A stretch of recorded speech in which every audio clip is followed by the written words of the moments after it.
आज हमारे पास Brian Tracy की किताब नो एक्सक्यूजेस पर बनी एक ऑडियो स्क्रिप्ट है और हम इसी में गहराई से उतरने वाले हैं। हाँ, और ये स्क्रिप्ट दावा करती है कि अनुशासन या कह सकते हैं सेल्फ डिसिप्लिन वो एक अकेली चीज है जो साधारण और असाधारण जिंदगी के बीच का फर्क तय करती है। बिल्कुल। और हमारा काम है इस दावे को परखना। मतलब हम इस स्क्रिप्ट को एक नक्शे की तरह देखेंगे, एक नक्शा जो हमें बहानों के जंगल से निकालकर अनुशासन की एक साफ सुथरी सड़क तक ले जाने का वादा करता है। सही कहा। सवाल यह है कि ये रास्ता असल में कितना प्रैक्टिकल है और क्या ये वाकई हमें हमारी मंजिल तक पहुंचा सकता है। चलिए तो फिर इस सफर की शुरुआत करते हैं। स्क्रिप्ट की शुरुआत ही एक बहुत सीधे सवाल से होती है। कौन सा? जरा सोचिए, अगर आपकी जिंदगी का पूरा कंट्रोल आपके हाथ में आ जाए तो कैसा होगा? सुनने में तो बहुत अच्छा लगता है, पर असल जिंदगी में कंट्रोल पाना इतना आसान तो नहीं है। नहीं है। और यहीं पे स्क्रिप्ट का सबसे पहला और शायद सबसे जरूरी आइडिया सामने आता है कि अनुशासन सजा नहीं है। हाँ, ये उसे किसी बोझ की तरह नहीं बल्कि आजादी के तौर पर पेश करती है। बिल्कुल।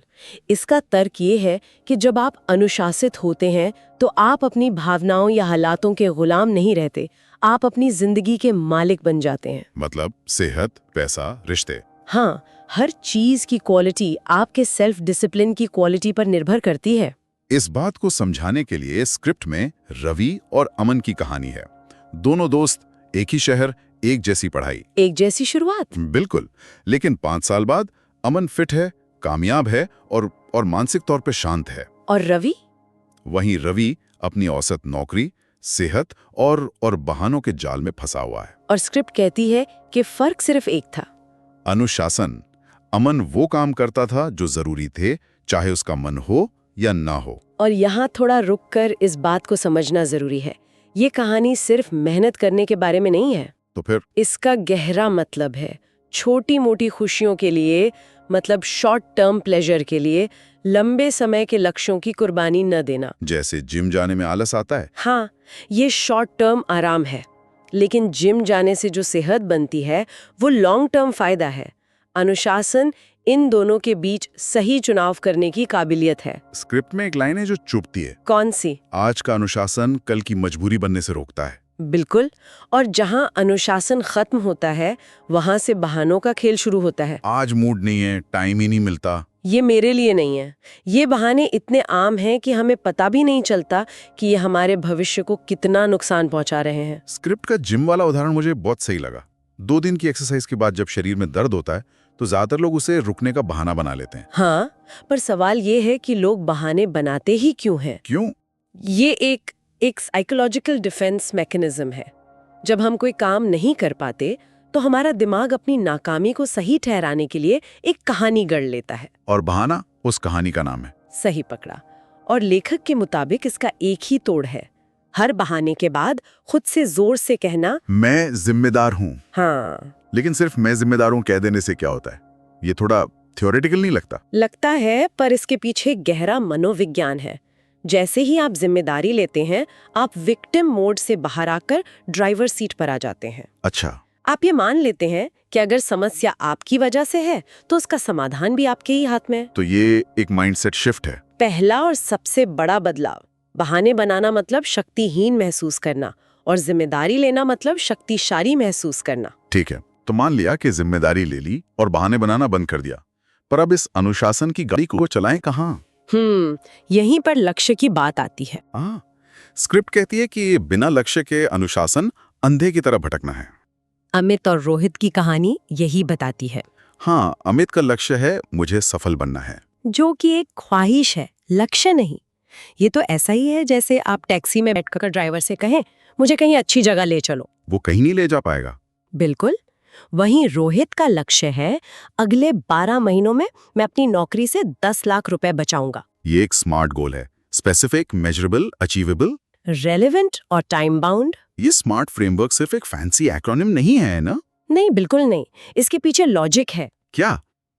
हमारा दिमाग सफलता या खुशी जैसे वेग आइडियाज पर फोकस नहीं कर सकता, लेकिन 12 महीने में 10 लाख जैसी साफ तस्वीर पर वो एक जीपीएस की तरह लॉक हो जाता है। मतलब उसे पता होता है कि कहाँ जाना है और रास्ता कैसे नापना है। एक बार मंजिल साफ हो जाए तो अनुशासन वो पेट्रोल बन जाता है जो गाड़ी को वहां तक ले जाता है। ठीक है, तो मंजिल तय हो गई, पर अब आता है सबसे बड़ा और आम बहाना।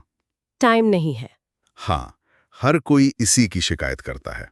स्क्रिप्ट इस शिकायत से कैसे निपटती है? वो इसे ब्रायन ट्रेसी के मशहूर ईट दैट फ्रॉग नियम से जोड़ती है। मतलब? अपने दिन का सबसे मुश्किल, सबसे जरूरी काम सबसे पहले करो। हाँ, वो मेंढक जिसे आप दिन भर टालते रहते हैं, उसे सुबह सबसे पहले निकल लो। एक बार वो हो गया तो पूरा दिन हल्का महसूस होता है। सुनने में तो ये बहुत अच्छा लगता है, पर असल में सुबह सुबह सबसे मुश्किल काम करने का ख्याल ही थका देता है। हाँ, और यही इसका सबसे बड़ा चैलेंज है। तो स्क्रिप्ट इसे प्रैक्टिकल बनाने का कोई तरीका बताती है? हाँ, वो इशारा करती है कि उस मुश्किल काम को छोटे छोटे हिस्सों में तोड़ दिया जाए। अच्छा। मेंढक को एक बार में निगलने की जरूरत नहीं है, आप उसे छोटे टुकड़ों में भी खा सकते हैं। जैसे अगर किताब लिखना आपका मेंढक है तो आज का काम सिर्फ एक पेज लिखना हो सकता है। बिल्कुल, पहला कदम उठाना ही उस आलस की चेन को तोड़ता है। और तीसरा स्तंभ है पैसा। स्क्रिप्ट का कहना है कि अमीर लोग भाग्यशाली नहीं, अनुशासित होते हैं। और उनका एक नियम है, पहले खुद को पे करो। ये थोड़ा अजीब लगता है, इसका क्या मतलब है? इसका मतलब है कि जैसे ही आपकी इनकम आती है, आप सबसे पहले उसका एक हिस्सा, मान लीजिए 10 या 20% बचत या निवेश के लिए अलग रख देते हैं। तो ये पैसा भविष्य के लिए है। हाँ, इसीलिए आप पहले अपने भविष्य को पे कर रहे हैं। ज्यादातर लोग इसका उल्टा करते हैं। पहले सारे खर्चे और फिर जो बचा उसे बचाने की कोशिश, और नतीजा कुछ नहीं बचता। यह मानसिकता का फर्क है।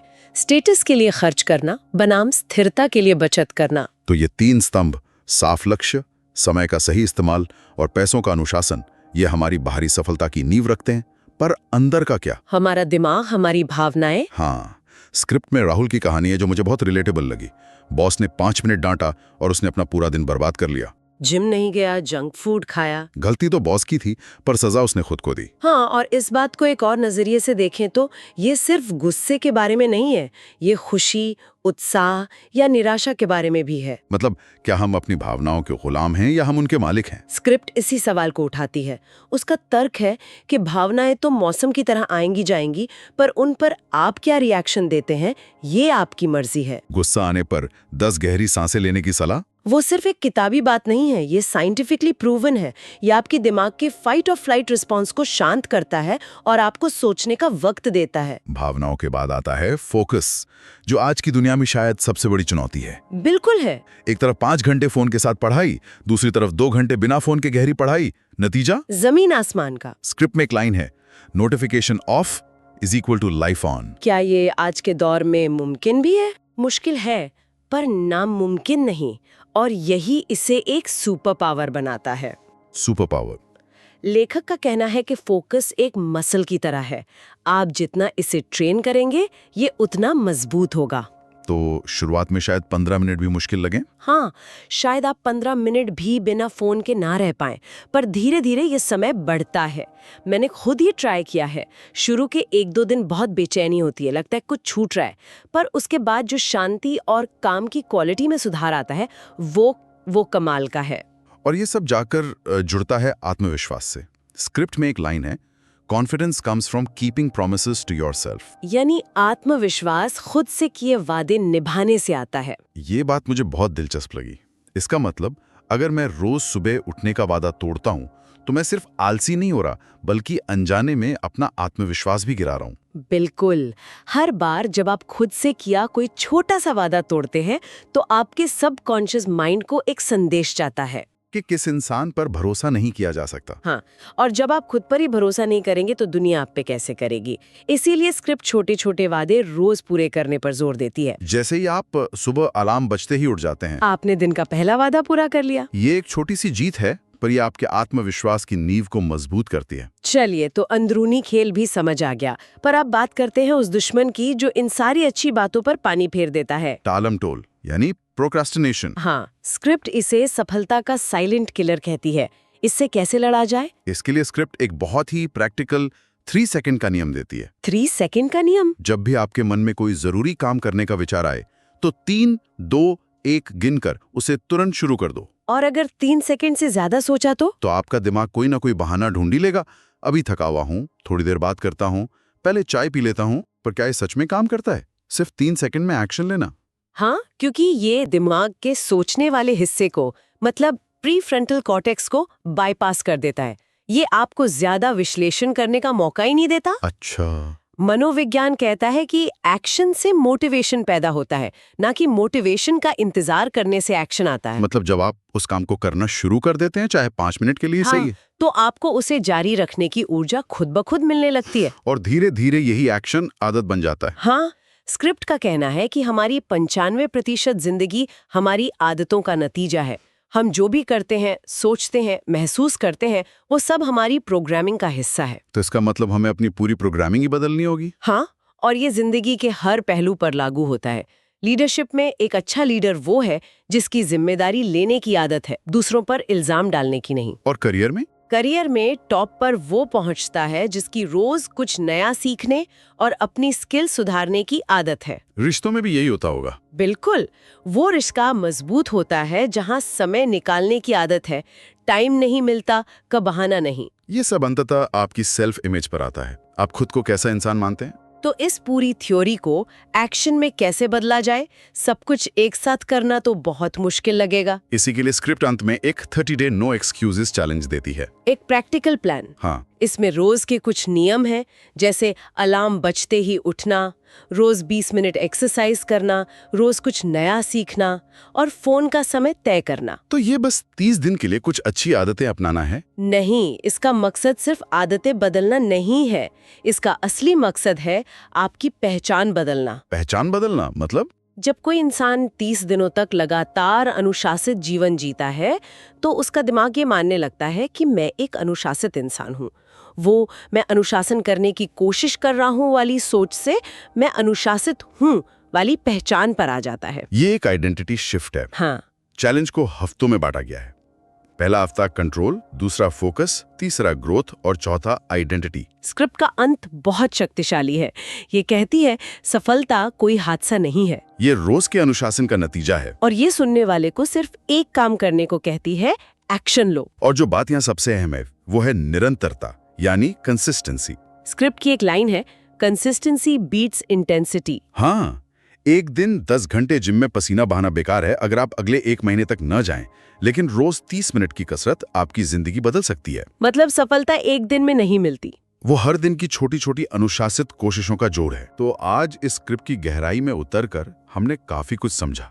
सबसे बड़ी बात जो मुझे समझ आई वो ये कि अनुशासन कोई जेल नहीं है, बल्कि ये आजादी की चाबी है। हाँ, ये सिर्फ सुबह जल्दी उठना नहीं है, बल्कि ये अपने लक्ष्यों के प्रति ईमानदार रहना, अपने समय की इज्जत करना, अपनी भावनाओं पर काबू रखना और सबसे बढ़कर खुद से किए वादे निभाना है। बिल्कुल, और इसका सार ये है कि अनुशासन कोई ऐसी चीज नहीं है जो कुछ लोगों में पैदाइशी होती है, कुछ में नहीं। ये एक स्किल है, एक कला है जिसे कोई भी सीख सकता है और आदतों के जरिए अपनी जिंदगी का हिस्सा बना सकता है। ये जिम्मेदारी लेने से शुरू होता है और निरंतरता के साथ जिंदगी के हर पहलू में फैल जाता है। ये स्क्रिप्ट एक 30 दिन की चुनौती के साथ खत्म होती है, जो पहचान बदलने का एक तरीका है।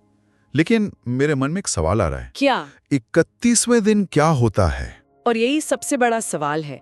क्या अनुशासन सिर्फ एक 30 दिन का प्रोजेक्ट है जिसे पूरा करके सर्टिफिकेट मिल जाता है, या ये वाकई जिंदगी भर के लिए हमारे स्वभाव का हिस्सा बन जाता है?